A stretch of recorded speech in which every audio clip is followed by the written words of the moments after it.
Algae blooms in Baltimore's Inner Harbor are common during the warm months, but here we are in December and an algae bloom is turning the water brown. Alex Dimitrick reports winter blooms are still considered pretty unusual, although that may be changing.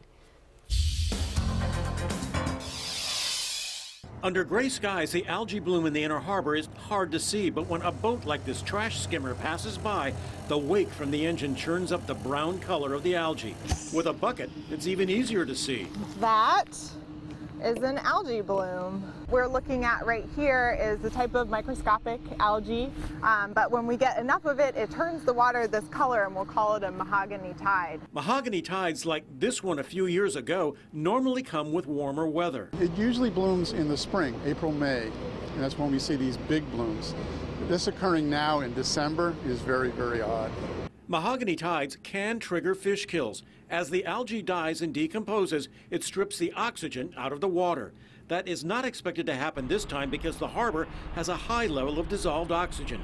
The immediate impact is on water clarity. And you can see the swirls of algae. Right now, you can only see down a little over a foot. Last Monday, we saw about 7 feet into the water. Also unclear is why it's happening now. That's a good question. Water temperatures are a little bit up relative to where they usually are.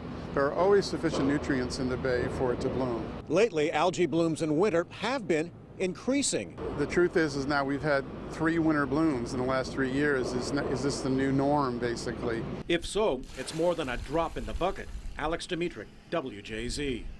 Unlike blue-green algae blooms, which pose a threat to human health, mahogany tides are not considered toxic. I mean, they do have a pretty name. They do, Mahogany but sometimes tides. they don't smell so great. No, nor look so good. Right.